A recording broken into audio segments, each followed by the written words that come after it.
and welcome back to the channel. This is going to be part 4 of a 4-part series on how to cut with a Japanese sword. I highly suggest, if you haven't done so, watch parts 1, 2, and 3 first before you tackle this video. Okay, an overview of this video, I'm going to show examples of how you can speed up your sword or your bow, and also show you how you can connect to the ground and disarm a weapon. And then after that, we're going to go through some examples of the 4 types of power that you generate with your hips and why gravity power is so much more effective for weapon control. And then I'm going to show you a lot of examples of how you can learn to use gravity to bring power into your weapon. And then last, I want to highlight a karate expert that I've been following online who uses these same principles to use into their karate techniques. In this video, what we're going to do is show how to use the stance pressure, gravity, to put power into your weapon. And the benefits of putting power into your stance and into your weapon are twofold. Number 1, you can increase your speed. And number 2, you can use your hips to grab a weapon and disarm it just using your hip power. To keep this video as short as possible, I'm going to put a link above that shows a sword cut moving very fast forward by using gravity pressure. And then I'm also going to put a link above that shows using gravity pressure to move a bow a lot faster. Okay, to show an example of using the power in the hips to disarm a weapon, I refer you to the video above that shows at 1 minute 40 seconds utilizing a naginata to actually pull the weapon out of someone's hands. There are 4 ways to generate power from the hips, and we're going to cover number 4 in this video. But what I want to do is review the first 3 ways to generate power, just so it can make it real clear as to what it is we're going to do in this video. Okay, the first power generation is keeping this hip stable, 100% stable. And this is why I like karate training, is it teaches you that stability, grounding of the hips. But I'm going to use this, the hips are stable, and then I'm going to keep this all locked like a beginner, and I'm going to use it to stabilize while I hit the bag. So it's just keeping a stable energy.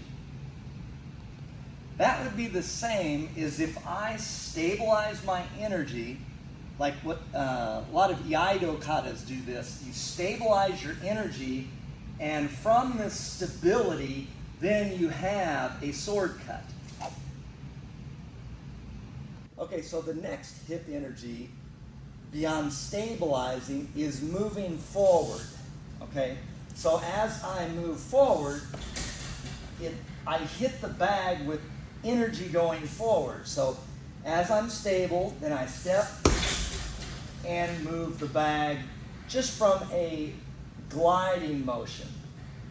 Okay, and that would be analogous to if I'm going to step forward and project forward, I'm going to move forward and cut with that forward pressure. So my momentum of my hips going forward, I transfer into the weapon, which is not using my upper body, but I'm using the power and the pressure of my center to move forward.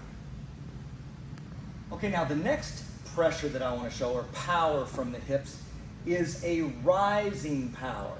Okay?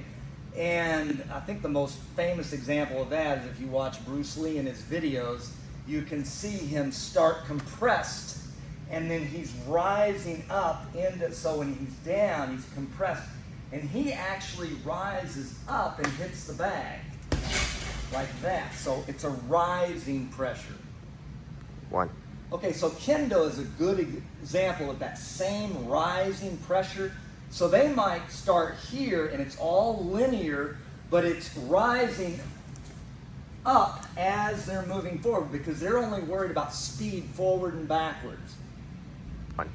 Now to make this more clear of how dropping power can have power to move forward into a weapon or a punch, whatnot, I'm going to use him as a counterweight. So as he pulls on me, if I don't do anything, I'm just going to tip up and then he's going to eventually pull me over. But if as he starts pulling on me, I use gravity and I sink into here, now I've got all this potential energy in my right leg because I can pick up my left leg, nothing happens. So I've got all this power ready to go forward. So if he lets go of me, all that power goes into the bag because I built it up as pressure going down, and then I release that pressure. So now we finally get to this video where I'm going to show dropping power and how dropping your hips using gravity, because the mass of my trunk, dropping has a lot of power. So I'm going to show you how it has a lot of power and how you can learn to transfer that power of dropping into the weapon. So I'm going to do it with a punch first, and then I'm going to move to the weapons. So if I'm here, just to show you the idea, and I drop my power and I release my front leg, I've got a lot of power, or a lot of power dropping, and if I let go with my left leg, then see how it pushes the bag? So gravity is pushing the bag. So then you add to that dropping with a push from the ground, because you're just moving that gravity mass forward and into the, so I'm going to drop and drive it forward. Okay? Or you can do that, and just the hardest part is doing that without moving forward and just moving the bag forward. So I'm going to drop without the drive forward. Now the most difficult dropping power is where I don't move my hips at all, and I'm going to show this with the bag first, and then I'm going to translate it into the weapon. So with the bag, I am going to drop my power, but not really show that I'm dropping my power. So from here, so you don't necessarily see that, and the reason that's important to show on the bag is because when I show it with the sword, you're not going to really see it, but that dropping power is happening. Okay, so now we're going to translate that fourth principle into the sword. So what I want to do is I want to exaggerate the skill with a downward, and I'm going to move forward, so you can kind of see it more visually on the video.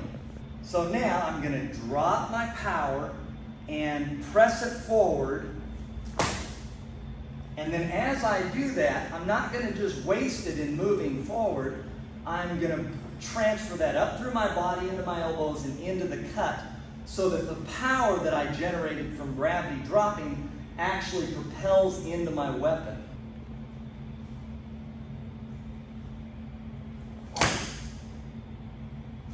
Okay, so I'm dropping, and as soon as I get as much pressure built up in my stance, when I released it into my weapon. So now what I'm going to do is use the same principle, but I'm going to actually take a step. So when I'm here, I'm going to take a step, and as I transfer to where I have gravity power, I'm going to put that gravity power into my cut. Okay, now what I want to do is show the hardest skill to master, and that is the dropping of the pressure but not moving up and down. That's really a hard concept. So from here, what I'm going to do is I'm going to switch legs. As I switch legs, I'm going to let gravity drop my body, but I'm not going to let it fall. I'm going to use that power to then put into the cut, because the power is going to be from pushing off my back foot when it switches. Okay, which is very hard to do, but I just want to show you this because this is a skill that's used, especially in Gattori Shinto-ryu, is I'm switching and I'm developing power, but I'm not moving. So it's a very interesting concept that we're putting on the video. Okay, now what I want to do is show you some exercises that you can practice to help develop this skill, because really the skill is developed through feeling, and the only way you can get that feeling is do exercises that lead you to that feeling of power from the ground. Okay, now what I'm going to do is show dropping pressure and extension pressure from the back leg, and then I'm going to put that into the weapon so that the hip dropping does all the motion and everything on my shoulders just stays relaxed. So from here, I'm going to drop. Okay, so I'm going to drop.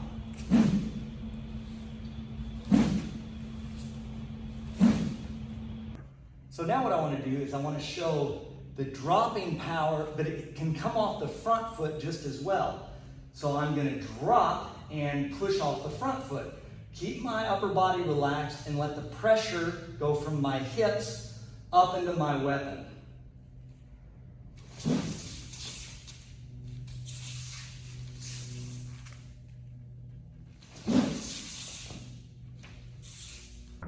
Okay, so in this exercise, I want you to learn to drop, gain pressure. So I've got a lot of pressure in my back leg. I'm just going to release my front leg, and if I release my front leg, it allows me to go forward, okay?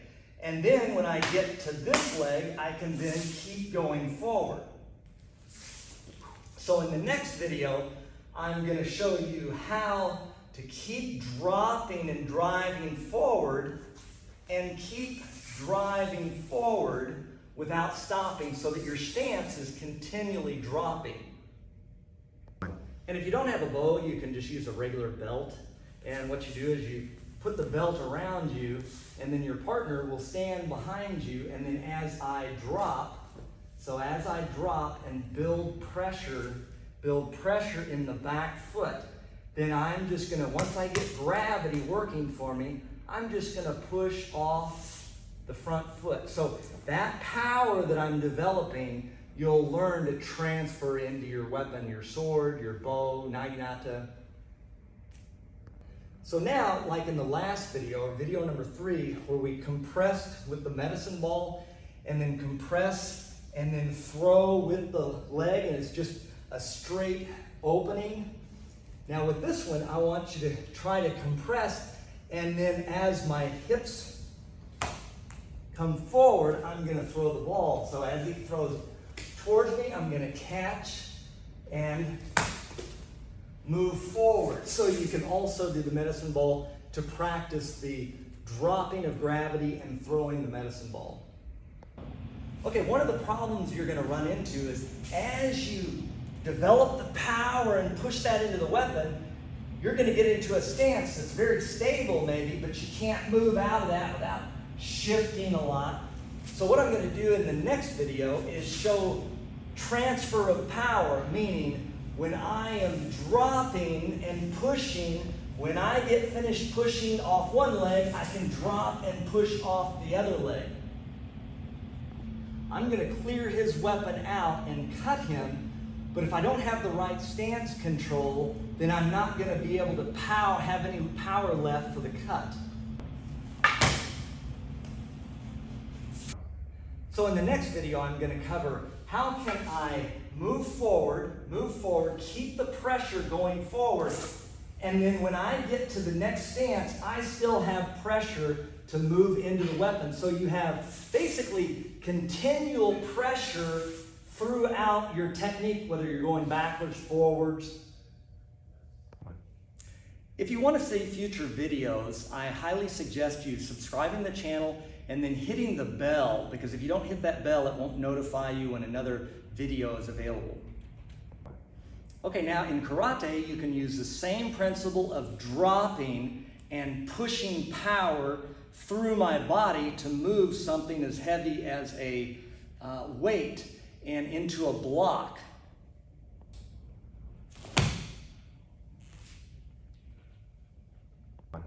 Now, what I want to do is highlight a very special karate practitioner who I believe has gotten these dropping skills and really utilizes that in karate. So if you practice karate, I highly suggest you check these videos out. It's Rick Houghton Sensei, and I'll put the link right above. It's my goal to help you understand the principles of moving a weapon and teaching those principles. It's up to you to find a qualified sword teacher to be able to translate what I'm telling you into your own different system or different style. I hope you find these principles useful, and if you have any questions, just drop them down in the description boxes and I'll try to answer them. Thank you very much.